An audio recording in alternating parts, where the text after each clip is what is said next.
Buenas noches para todos.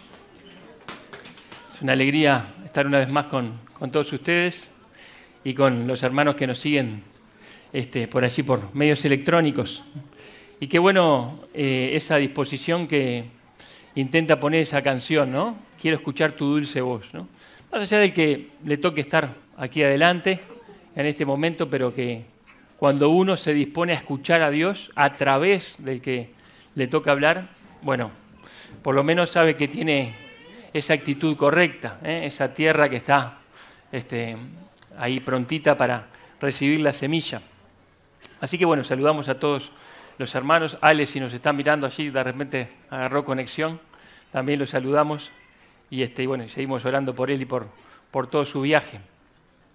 Les invito a abrir la Biblia en un libro que no va a ser fácil de encontrar, que es el libro de Miqueas.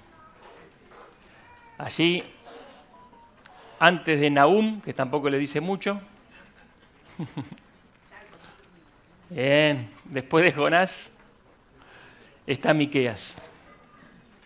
Y vamos a estar leyendo el capítulo 7, el último capítulo del libro de Miqueas.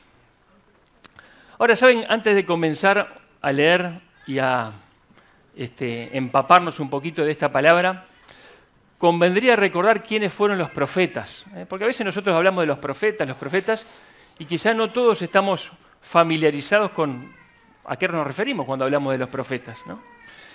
Durante siglos de la historia de Israel, Dios envió a algunos hombres y también a algunas mujeres a profetizar, sobre todo hombres, ¿verdad?, que recibieron mensajes de parte de Dios y lo dieron a Israel.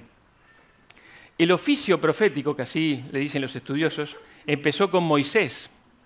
Cuando Moisés habló en el Deuteronomio, que si quieren puede ir hasta ahí, o si no yo se los leo, en el capítulo 18, en el versículo 18, Dios le habló a Moisés y le dijo esto: profeta les levantaré de en medio de sus hermanos, como tú, y pondré mis palabras en su boca, y él les hablará todo lo que le mandare. Mas a cualquiera que no oyere mis palabras, que él hablare en mi nombre, yo le pediré cuenta. O sea que acá Dios estaba diciendo que él era el primer profeta, podríamos decir, ¿no? Profeta le levantaré como tú al pueblo, y tenían que escuchar la voz de Dios, que Dios hablaba por medio de ese profeta. Así que recibían mensaje de parte de Dios y eran voceros de Dios, ¿no? También este pasaje implicaba que Dios levantaría un profeta, ¿no? Un profeta que se cumpliría esta profecía, digamos, en el Señor Jesucristo, ¿no? Profeta, digamos, el profeta, ¿no? Fue el Señor Jesucristo. Pero también nos hablaba de ese oficio profético que se cumplió durante siglos. Así que un profeta era alguien que hablaba al pueblo de parte de Dios. Muchas veces sus frases eran: así dice el Señor. Y decían palabra, vino a mí palabra del Señor. Y estas frases son bastante reiteradas en los libros de los profetas, ¿no? Tenían básicamente tres tareas los profetas, ¿no? Una era predicador, otra era predictor y otra era vigía. Predicador porque él tenía que predicar, hablar la palabra de Dios que ya había recibido el pueblo. Por ejemplo, lo que había recibido Moisés, los profetas lo volvían a reiterar, lo volvían a recordar. Muchas veces el pueblo se había olvidado de la palabra, la estaba ignorando, y el profeta la predicaba. También eran predictores. ¿Por qué? Porque muchas veces hablaban de acontecimientos futuros, de juicios que iba a venir al pueblo, o a veces de bendiciones, ¿no? Y hablaban del Mesías venidero, y hablaban de su reinado. O sea que estaban prediciendo eventos futuros. Y después, su tercer, digamos, parte de ese oficio era ser vigía, ser un fiscal, si se quiere, ¿no? Ser un vigía sobre las autoridades y sobre el pueblo, ¿no? Ellos estaban allí viendo lo que el pueblo hacía, viendo cómo las autoridades vivían, y llamaban a obedecer a Dios. Y muchas veces a arrepentirse y a volver a Dios, ¿no? Y, bueno, en medio de ese llamado al arrepentimiento también estaban de que si no se arrepentían, si no volvían, iba a venir determinado juicio. Esa fue la función primaria de los profetas, ¿no? Volver al pueblo a el Señor. Ahora, ¿saben? Hay 16 libros proféticos en el Antiguo Testamento. pero en realidad hubo cientos de profetas, ¿no? Cientos de profetas. Solamente 16 de ellos escribieron su profecía, pero hubieron muchos más que no la escribieron. Por ejemplo, Eliseo, Elías, no es sin lugar a dudas el más grande profeta nacido de mujer. Ahora, Miqueas fue un profeta del reino de Judá, del reino dividido. Ya estaba en el norte de Israel, en el sur Judá. Fue contemporáneo de Isaías, o sea que predicó al mismo tiempo que Isaías. Isaías, si se quiere, hablaba más para el rey, para la corte. Miqueas era más para el pueblo. Y también fue contemporáneo de Oseas, que predicaba en el reino del norte. ¿Saben qué significa el nombre de Miqueas? Bien interesante, ¿no? ¿Quién como el Señor? Eso significa Miqueas. ¿Quién como Jehová? Predicó durante los reinados de Jotam, Acaz y Ezequías, que fue un muy buen rey, pero también algunos otros que no lo fueron, ¿no? Y su libro fue escrito alrededor del 735 antes de Cristo. Y dicen allí los que resumen su libro, su mensaje, que él fue enviado por Dios a llamar a Judá de vuelta a la rectitud práctica y a la justicia social. Por eso uno de los versículos más conocidos de Miqueas es Miqueas 6:8, que dice así: oh hombre, él te ha declarado lo que es bueno, y qué pide Jehová de ti, solamente hacer justicia y amar misericordia y humillarte ante tu Dios. Santidad práctica, justicia práctica. Estaba llamando al pueblo a volver a vivir de esta manera. Él proclamó acerca de un juicio que se avecinaba, ¿no? Y junto a esa premonición de juicio que venía primero Asiria del norte, pero después vendría Babilonia, ¿no? Habló del Mesías venidero. Y uno de sus versículos más conocidos es también Miqueas 5:2, que dice: pero tú, Belén Efrata, pequeña para estar entre la familia de Judá, de ti me saldrá el que será el Señor en Israel, y sus salidas son desde el principio, desde los días de la eternidad. Esta profecía fue la que le recordó, o la que mencionaron los sacerdotes y escribas a Herodes, ¿se acuerdan? Cuando dijo: ¿de dónde está el Mesías que nació? Tiene que estar por Belén, porque el profeta Miqueas dijo esto. Ahora nosotros vamos a estar considerando el capítulo 7, el último capítulo de este profeta. Y vamos a leer entonces allí, son 20 versículos, vamos a leerlo todo, que vale la pena. Si se quiere, está dividido en 3 párrafos grandes, y alguna Biblia lo dividen así, y vamos a leer entonces allí el mensaje de Miqueas. Dice Miqueas 7:1: ¡ay de mí! Porque estoy como cuando han recogido los frutos del verano, como cuando han rebuscado después de la vendimia, y no queda racimo para comer. Mi alma deseó los primeros frutos. Faltó el misericordioso de la tierra, y ninguno hay recto entre los hombres. Todos acechan por sangre, cada cual arma red a su hermano. Para completar la maldad con sus manos, el príncipe demanda, el juez juzga por recompensa, y el grande habla el antojo de su alma, y lo confirma. El mejor de ellos es como el espino, el más recto como zarzal.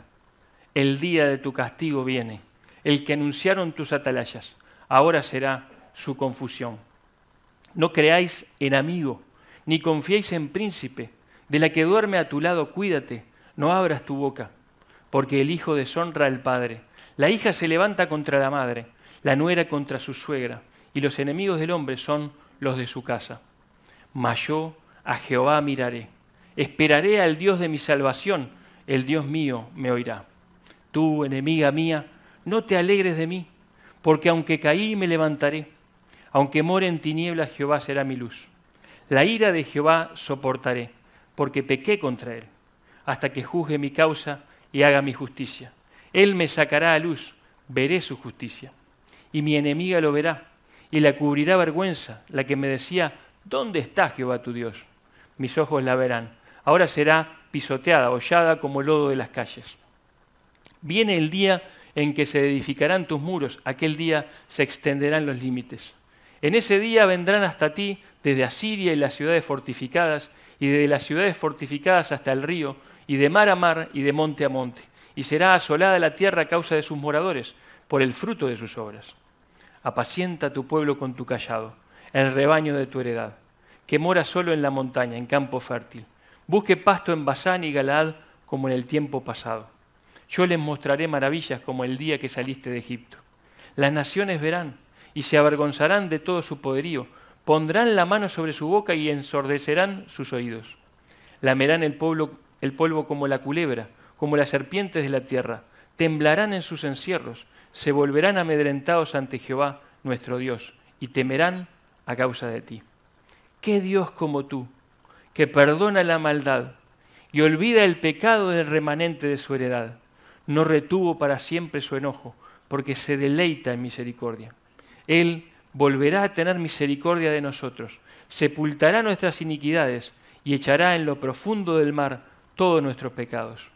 Cumplirás la verdad a Jacob y a Abraham la misericordia, que juraste a nuestros padres desde tiempos antiguos. Este libro que tiene ese tono, esa tonada de tanta denuncia hacia el pueblo, termina, como vemos, con un toque de esperanza, ¿no? Y vamos a estar pensando en esas cosas.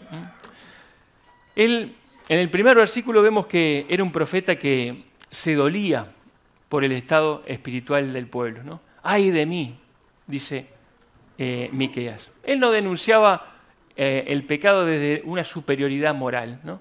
Decía, ustedes están pecando, ¿no? Él se dolía, realmente le dolía la situación espiritual del pueblo que veía alrededor, ¿no? Y dice acá, estoy como cuando han recogido los frutos del verano, ¿no? Como cuando han rebuscado después de la vendimia. ¿Por qué dice esto? Es como cuando uno va a sacar, fruto de algún lugar y se encuentra que ya pasaron antes por ahí y no hay fruto. No hay nada que comer. No hay fruto en ese lugar, en esa viña, en esa higuera donde uno fue a buscar. Y es un poco esto lo que le pasó a Miqueas, ¿no?, después de su ministerio, y le pasó a Dios también, ¿no? Fue a buscar fruto de justicia en su pueblo y se encontró que ese fruto no estaba, no había. Miqueas había predicado, se había esforzado en decir la palabra de Dios, pero cuando fue a buscar ese fruto no estaba, no había fruto. Y uno puede pensar que este mundo para nosotros es de esa manera. Es un desierto moral, podríamos decir, ¿no? Lo primero que hace Miqueas es hablar del estado espiritual y moral del pueblo. Y en ese orden, ¿no? Espiritual y moral. Porque nuestra vida moral depende de nuestra vida espiritual, ¿no? Y así como las personas, es también en los pueblos. La vida moral de un pueblo depende de su vida espiritual, si la tiene la vida espiritual o no la tiene. Ahora, si nosotros buscamos rectitud alrededor nuestro en este mundo, nos vamos a llevar un tremendo fiasco, ¿no? No hay nada en este mundo que sacie la sed de integridad, de bien, de rectitud, de un alma que siga a Cristo, que siga al Señor. Dice Pedro que Lot, cuando estaba allí en medio de Sodoma, afligía cada día su alma justa al ver lo que hacía la ciudad, ¿no?, al ver la injusticia, el pecado de la ciudad. Y a nosotros nos puede pasar así también, ¿no? Cuando miramos alrededor nuestro, a la sociedad que nos rodea, nos vamos a sentir como que estamos en medio de un desierto moral. Ahora, mientras más cerca estemos de Dios, más sensibles seremos a esa falta de fruto, de justicia, a ese pecado que está tan patente a nuestro alrededor. Para el profeta, que estaba tan cerca de Dios, era algo motivo de tristeza, motivo de que su alma lo lamentaba. Él deseaba ver esos primeros frutos, esos buenos frutos, pero no los veía. Yo pensaba también que así son nuestras vidas ante el Señor que las trabaja. Dios desea que demos fruto espiritual, ¿no? ¿Se acuerdan de Juan capítulo 15? ¿No? Ustedes son los pámpanos, yo soy la vid, dice el Señor Jesús, ¿no? Mi Padre el labrador quiere que den fruto, más fruto, mucho fruto. Así dice, hace como esa sucesión de fruto en crecimiento, que es lo que desea ver Dios de tu vida y de mi vida. Ahora, ¿la está encontrando? ¿Está encontrando Dios en tu vida esos frutos? ¿Está encontrando Dios en esta iglesia esos frutos? Esperemos que sí. ¿Se acuerdan cuando el Señor Jesús fue hasta una higuera porque tenía hambre, ¿no? Y fue a una higuera a buscar higos para comer y no la encontró y la maldijo. Y bueno, fue ahí el Señor y no encontró fruto y esa higuera se secó. Y el Señor también habló de aquella parábola de aquella higuera también, ¿no? Donde, bueno, dice, bueno, ya hace 3 años que esta higuera la estoy trabajando y no da fruto, cortala y sacala. Dice, no, pará un poquito, dame un año más, ¿no? Déjame que cabe, que ahonde, que la trabaje, y bueno, y vamos a ver si te da un poco de fruto, y si no, la sacarás después. ¿Qué buscaba el Señor? Fruto. Estuvo dispuesto a darle otra chance, otra oportunidad. Pero nosotros tenemos que saber que el Señor busca fruto espiritual de nuestra vida. Fruto de nuestra vida. Dice Eclesiastés, acuérdate de tu Creador. Acuérdate de tu Creador. Antes que vengan los días complicados, los días grises, acordate de tu Creador. Poné tu foco en el Señor. Que tu vida le dé fruto al Señor antes que venga un tiempo más complicado. Hay un tiempo para encarar la vida. Este es ese tiempo. Ahora, los versículos siguientes hablan del estado de aquella sociedad.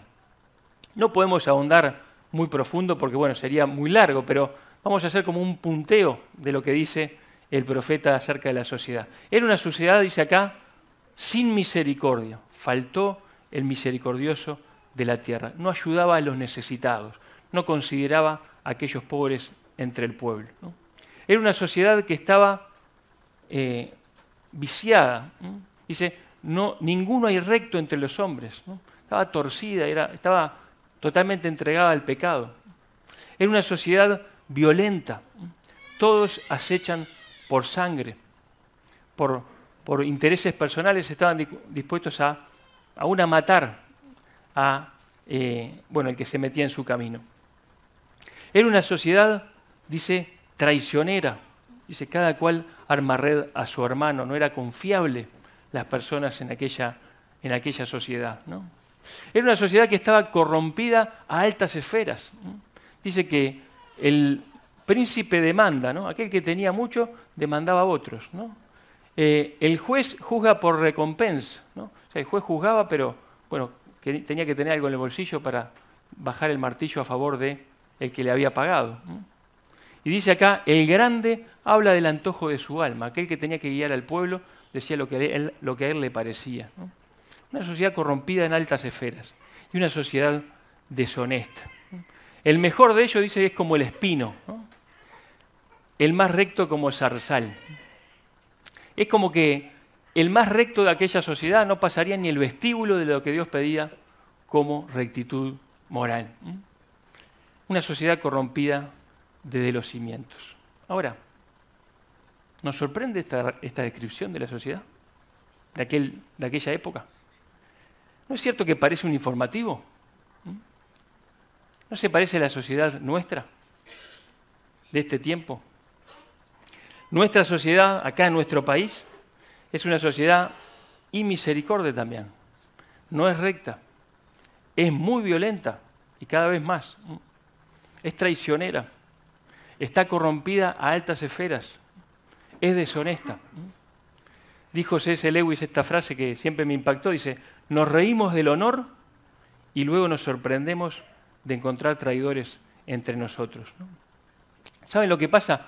Una sociedad que se aparta de los valores de Dios, ¿no? Y bueno, ¿en qué está basada? En nada, ¿no? En nada. Dice la Escritura, dijo el necio en su corazón, no hay Dios.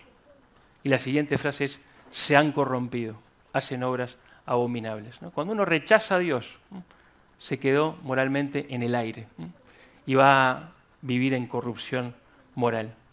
Ahora, nosotros pensamos en esto y dice, la verdad que sí, leo esto y digo, es tan real, es la sociedad actual. Ahora, cuando yo digo es la sociedad, estoy pensando en los demás, ¿verdad? ¿No les pasa eso?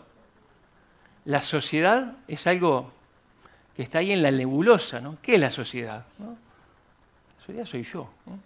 Somos nosotros, la sociedad, ¿no? Cada uno de nosotros no escapa a la descripción de pecado como Dios lo ve. Es solamente por su gracia, hermanos, que somos salvos. Y hoy estamos acá reunidos, alabando su nombre, apartados del mundo, solamente por su gracia, porque Él nos limpió, porque Él nos lavó, nada más que por los méritos del Señor Jesucristo. Nada somos, solo pecadores redimidos. Ahora el verso 4 afirma que el castigo venía. Dice, el día de tu castigo viene.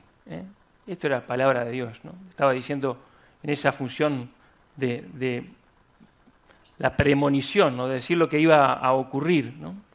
Esto va a ocurrir, el día de tu castigo viene. Y saben, así como el día del castigo de Judá venía y vino, el día del castigo de esta sociedad y de este mundo también viene. También viene.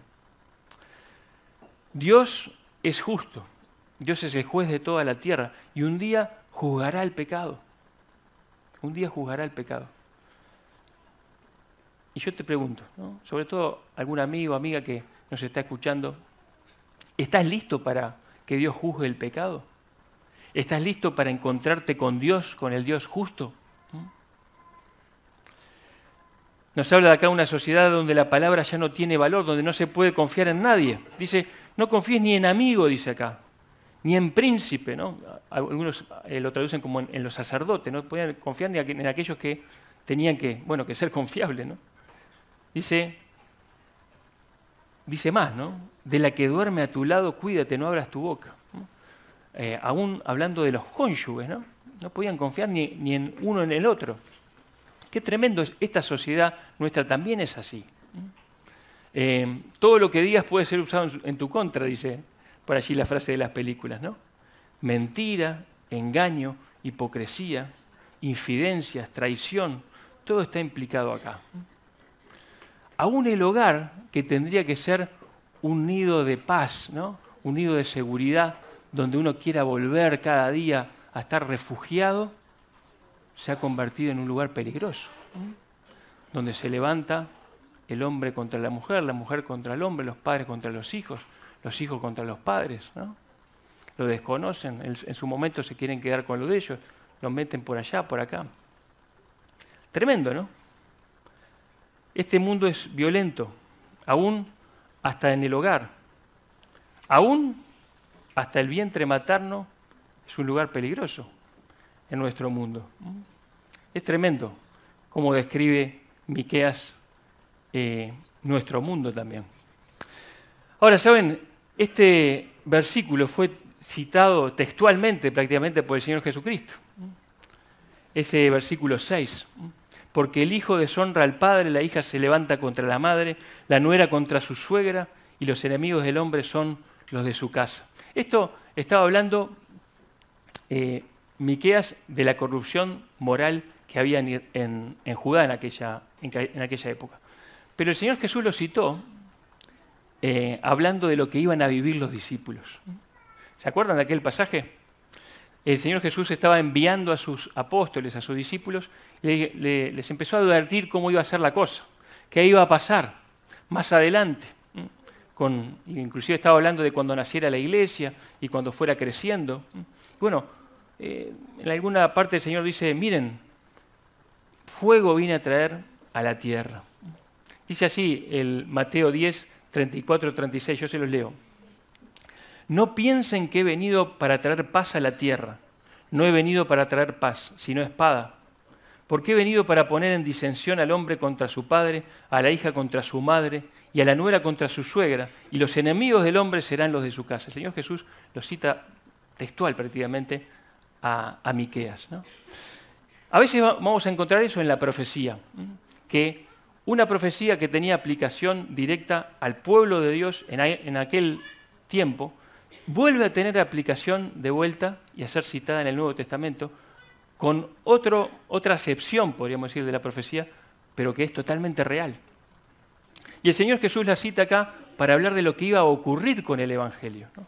El Señor Jesús vino a traer paz a los corazones que lo reciben. Pero el Señor Jesús dijo, no piensen que vine a traer paz a la tierra. No vine a traer paz, vine a traer espada. Opa, ¿qué pasó? ¿No? Y sí, porque cuando alguien se convierte en una familia y los otros están en contra, ahí va a haber un problema. ¿No? Y yo pensaba en eso, ¿no? Y cuántas historias cercanas tenemos, ¿no? De familias que, bueno, una persona se convirtió y las otras la rechazaron. En aquella época que el Señor Jesús estaba predicando eso, hay veces cuando una persona se convertía, hoy día pasa, ¿no? En los judíos ortodoxos, cuando alguien se convierte al cristianismo, le hacen un velatorio. Esta persona se murió, queda desheredada y pierde todo. Es rechazada. Ahora, el Señor Jesús está hablando de que eso iba a pasar por la introducción a la historia del Evangelio. Y realmente es algo que ocurrió. Ahora, cuando uno lee esto y dice, todo es desolación, todo es así, un desierto, no hay nada. Y cuando uno lo ve como creyente, parecería que todo está perdido, ¿no? Me acordaba de aquella canción que dice, ¿quién dijo que todo está perdido? Yo vengo a ofrecer mi corazón. ¿La conocen? La canción tiene ya algunos años. Ahora, el problema es que el autor de ese poema, de esa canción, pensaba que su corazón tenía mucho valor, ¿no? Que podía cambiar las cosas. Pero la Escritura dice que el corazón humano es parte del problema, es de donde parte el problema, ¿no? O sea que si yo vengo a ofrecer mi corazón como diciendo, acá está la solución, estoy equivocado. Ahí está el problema. Ahí está el problema. Ahora, ¿qué hacemos, no? Si el corazón humano tampoco va a aportar la solución. Ahora, en medio de eso el profeta sí tiene una fuente de consuelo en medio de esa situación desesperada. Dice el versículo 7, mas yo a Jehová miraré, esperaré al Dios de mi salvación, el Dios mío me oirá. Hermanos, si yo miro a la sociedad, si yo miro a la corrupción, a la maldad, y todo mi pensamiento y mi mirada está sentada en eso, eso me va a hacer mal, eso te va a hacer mal. Basta con mirar los informativos todos los días, ¿no? Desde que empieza hasta que termina. Es cierto que no puedo vivir en una burbuja abstraído de toda la realidad que me rodea, ¿no? Pero tampoco me puedo enfocar en todos los males de este mundo, porque me va a hacer mal, no voy a poder ayudar en nada, ¿no? Ahora, si yo me enfoco en Dios, si yo miro al Señor, ahí la cosa cambia. Dice el Señor, mirad a mí y sed salvos todos los términos de la tierra. Nosotros tenemos una carrera que correr puesto los ojos en Jesús. Fija tus ojos en Cristo. Claro que este mundo es un desierto moral. Claro que nosotros caminamos en medio de las tinieblas, ¿no? Pero ¿qué vamos a hacer? ¿Vamos a amargarnos la vida? ¿Vamos a deprimirnos por eso? Tenemos que enfocarnos en el Señor, mirar al Señor. Yo al Señor miraré. El profeta hacía eso en medio de un pueblo que realmente estaba en la lona, ¿no? Pero él miraba al Señor. Y dice acá, esperaré al Dios de mi salvación. Dice el salmista, espera en Dios, porque aún he de alabarle. Yo lo espero. ¿Tú lo esperas? Lo espero porque Él se manifestará un día. Él viene. Es cierto que yo miro alrededor y veo que está todo mal, pero Él viene. Yo miro al Señor. Yo lo espero. Cambia la cosa cuando uno hace eso, ¿verdad? Él un día va a poner en su lugar todas las cosas. Él va a completar esa salvación por gracia que nos regaló. Y dice acá, el Dios mío me oirá. Qué bueno que es saber que tengo a quien recurrir en medio de este desierto moral que es el mundo, ¿no? El Dios mío me oirá. Yo no voy a acudir a un político a pedirle ayuda, o a un profesional, o a un terapeuta, o a una cuenta bancaria donde ahí saco mi solución. No, es el Dios mío el que me va a oír. Dice el Proverbio 18:10, torre fuerte es el nombre del Señor. A Él correrá el justo y será levantado. ¿Tenés dónde correr cuando viene la tempestad? ¿Tenés dónde correr cuando no hay ni agua ni alimento en el desierto de este mundo? Es el Señor, es a Jesús. Dijo el Señor Jesús, venid a mí. Dijo, yo soy el pan de vida, yo soy el agua viva. Venid a mí y sed saciados, saciados de perdón, de paz, de significado. Eso dice el Señor Jesús, ¿no? Y aquí termina ese primer párrafo de esos 3 párrafos del capítulo, ¿no? Nos ha hablado de la situación social, nos ha hablado de un juicio inminente y nos ha hablado del único refugio seguro. El único refugio seguro es Jesucristo. El juicio viene para el que lo cree y para el que no lo cree también. El único refugio seguro es Jesucristo. Juan el Bautista, que recién lo mencionábamos, le decía a los fariseos, ¿quién les enseñó a huir de la ira venidera? No están huyendo como hay que huir. No es así, no es por ese camino, ¿no? No se puede zafar del castigo de mis pecados a través de la religión, a través de la ley o de las buenas obras. No se puede zafar así. El juicio te va a alcanzar. Eres pecador, ¿no? Solo hay un refugio y es Cristo. Él es quien nos libra de la ira venidera, dice Tesalonicenses 1:10, ¿no? Por Él seremos salvos de la ira, Romanos 5:9, ¿no? Qué bueno pensar en eso, ¿no? Aquellos que nos hemos refugiado en Cristo, aquellos que estamos en Cristo, por Él seremos salvos de esa justicia que viene sobre todo este mundo. Ahora, en el verso 8 en adelante, más o menos hasta el 13, nos habla de esperanza de restauración. En aquella época había enemigos, naciones enemigas, que se alegraban y se iban a alegrar que Judá le fuera mal. Es decir, si venía un pueblo enemigo y arrasaba con Judá, estas naciones, bueno, bien, está bien, se lo merece, qué bueno, me gozo en eso, ¿no? Se gozaban en el mal de Judá. Entonces dice acá el profeta como que habla como si fuera el pueblo, ¿no? Y dice, tú enemiga mía, no te alegres de mí, porque aunque caí, me levantaré. Aunque more en tinieblas, Jehová será mi luz. Qué palabra tan linda, ¿no? ¿Saben que la historia dice que esto es verdad? Se alegraron naciones enemigas cuando Judá cayó. Y Judá fue en cautiverio. Ahora, naciones enemigas, que también fueron en cautiverio, porque también fueron arrasadas, jamás se levantaron. Nunca más volvieron a ser nación. Se lo conocen solamente por los libros de historia, por alguna ruina que quedó por allí. Pero Judá volvió a su tierra. Los judíos volvieron a su tierra, volvieron a ser nación. Qué tremendo, ¿no? El pueblo de Dios vio esto en su experiencia. Ahora, qué bueno que es saber, hermanos, que aunque podemos caer, el Señor nos va a levantar. Aún hay esperanza para aquel que ha pecado, aún para aquel que ha errado gravemente el camino.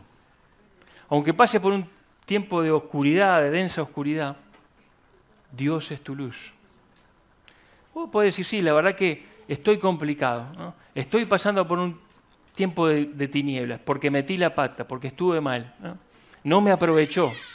La verdad que hice mal las cosas, pero hay una luz allí, ¿no? Dios es mi luz, me levantaré. Dice acá el profeta, la ira soportaré. Él estaba dispuesto a aguantar, él en representación del pueblo estaba dispuesto a aguantar el justo castigo. Él reconocía su pecado, dice, porque pequé contra él. Y saben, hermanos, esto es parte de la solución. Reconocer el pecado es fundamental. Sin esto no se resuelve el problema del pecado. Si yo no lo reconozco. Si yo lo trato de ignorar, si lo trato de minimizar, si lo trato de justificar o le trato de echar las culpas a otros, no se arregla el pecado. Y esas tinieblas no se van. Ahora, si hacemos lo que hizo acá Judá, lo que hizo acá, lo que dice el profeta, pequé contra él, su ira soportaré, porque pequé contra él. Esto que me está pasando por lo que yo hice. Bueno, eso es parte de la solución. Reconocerlo y apartarse del mal. El que encubre sus pecados no prosperará. Una sentencia firme en la Escritura, ¿no? Mas el que los confiesa y se aparta alcanzará misericordia. Y después dice, hasta que juzgue mi causa y haga mi justicia. Esto es una frase espectacular, ¿no? Solamente se puede entender sabiendo la cruz de Cristo. Yo creo que el que leía esto en aquel tiempo no sabía muy bien a qué se estaba refiriendo el profeta, ¿no? Pero se refiere a la cruz. Hasta que juzgue mi causa y haga mi justicia. Y haga mi justicia. ¿Saben? En la cruz el Señor Jesucristo juzgó tu pecado e hizo tu justicia. Juzgó tu causa, te juzgó a ti. O sea, cuando Jesucristo estaba en la cruz, tus pecados fueron pagados, fueron agotados por el Señor Jesucristo. Él sufrió por ti. Dios juzgó tu causa en Cristo y hizo tu justicia. A Él le fueron imputados tus pecados para que a ti te pueda ser imputada su justicia, ¿no? Qué bueno es pensar en eso, ¿no? Él es el que soluciona el problema del pecado y solo Él. Y de esa manera Dios nos sacó de las tinieblas a la luz. Así veremos su justicia y su santidad. Y esto sin duda que es glorioso. Del versículo 11 al 17 habla de la restauración de Jerusalén. ¿Cómo haría callar a sus enemigos eso que iba a pasar? A mí me encanta pensar cómo Dios es capaz de restaurar una vida estropeada, ¿no? Es verdad que debemos traer nuestro corazón, como decía la canción, cuando todo está perdido. Pero no porque pueda cambiar las cosas, sino que le debemos traer nuestro corazón al Señor para que Él cambie nuestro corazón. Y decimos, mirá, la verdad, metí la pata, hice todo mal, ¿no? Me equivoqué, acá está mi vida, ¿no? Vengo a ser restaurado. Y eso es lo que el Señor hace. El Señor restaura a su pueblo, restaura a sus hijos, cuando reconocen, cuando vienen a Él en arrepentimiento. Y capaz que hay alguna persona acá, o alguien que está escuchando esto que dice, yo entro ahí, entro en ese grupo, ¿eh? Mi vida tiene que ser restaurada. Me erré gravemente, la erré. Bueno, hay esperanza. Acá dice que el Señor te quiere restaurar. Solamente tienes que reconocer tu pecado y confesarlo y traerlo a los pies de la cruz. Ahora, más adelante, en el versículo 14 dice, apacienta tu pueblo con tu cayado, el rebaño de tu heredad. El profeta le pide al Señor que apaciente a su pueblo. Y el Señor es ese buen pastor, ¿verdad? Nos hace pensar en el Salmo 23, ¿no? Que apacienta a su pueblo, lo lleva a pastos delicados.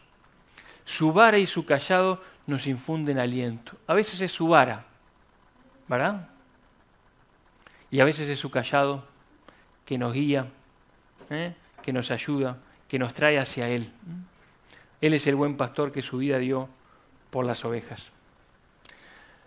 Más adelante dice que lo que el Señor iba a hacer por su pueblo y con su pueblo, iba a hacer que otros temieran a Dios. Que naciones enteras temieran a Dios. Y qué bueno que es eso, hermanos.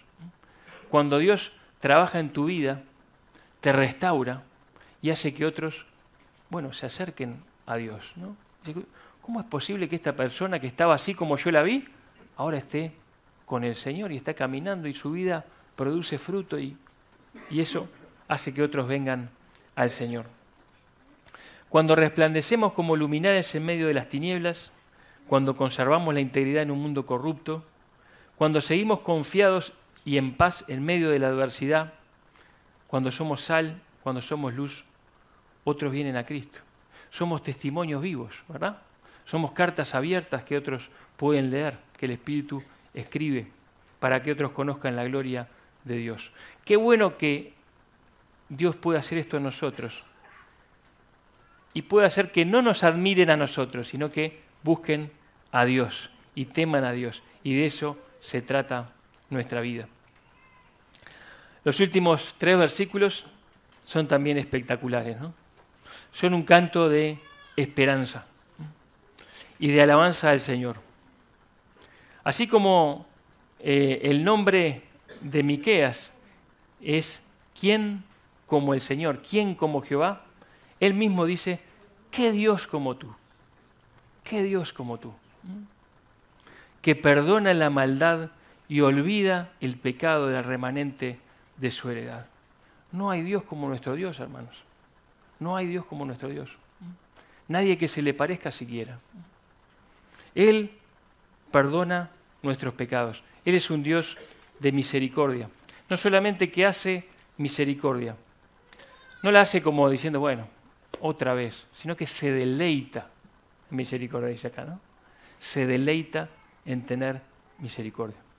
En Isaías 40, también Isaías, que fue contemporáneo a Miqueas, dice, ¿con quién me compararéis? Dice. ¿No? Y habla de su grandeza, de su sabiduría, de que es infinito, de su eternidad. Es un pasaje espectacular, Isaías 40, si después lo quieren leer.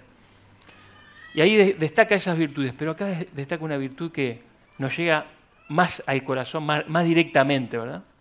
Porque dice, yo te perdono. Yo soy el que te llevo de la mano. Yo tengo misericordia de vos. Me deleito en tener misericordia de vos. Dios perdona y olvida. Si en Cristo has sido perdonado, nunca más se acordará de tus pecados e iniquidades. Dice acá, sepultará nuestras iniquidades y echará en lo profundo del mar todos nuestros pecados. No quiere decir que nadie pueda ir al profundo del mar a buscarlo, ¿no? Está diciendo, esto desapareció. Jamás nadie puede traerlos de vuelta a flote, ¿no? No existen más, ¿no? Y eso es lo que el Señor hizo por su muerte en la cruz. Ahora dice, volverá a tener misericordia de nosotros. El profeta sabía bien que Dios ya había tenido bastante misericordia de ellos, ¿no? Dice, va a volver a tener misericordia, ¿no? Y hermano, hermana, qué bueno saber esto, que tenemos un Dios de las segundas oportunidades, terceras, cuartas, ¿no? Un Dios que vuelve a dar oportunidad, porque Él se hizo cargo de nuestros pecados cuando murió el Señor Jesucristo en la cruz. Cuando el Señor Jesús dijo consumado es, dice, la deuda está saldada, el pecado está ya resuelto. Y ya no queda nada de tu deuda con Dios. ¿No te anima eso, hermano? ¿No te anima a saber que tu deuda está totalmente saldada? ¿Vieron que cuando uno tiene una deuda anda como inquieto, ¿no?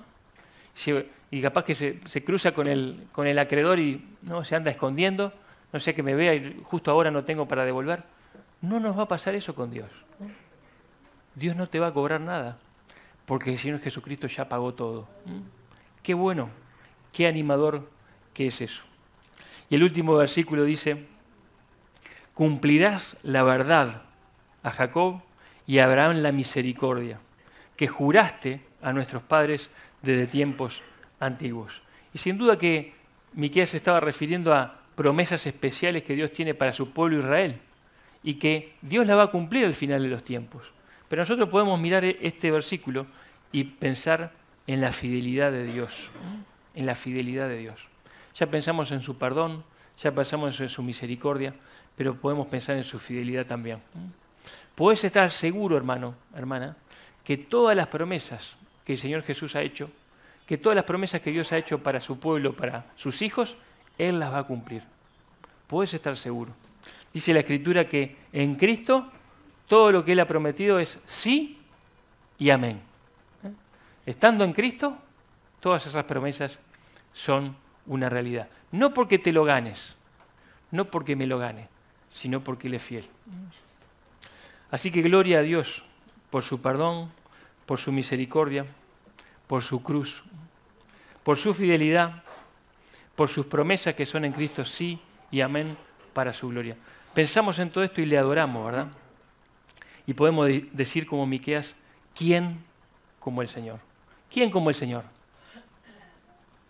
Nadie, ¿no? Nadie es como nuestro Dios. ¿Oramos?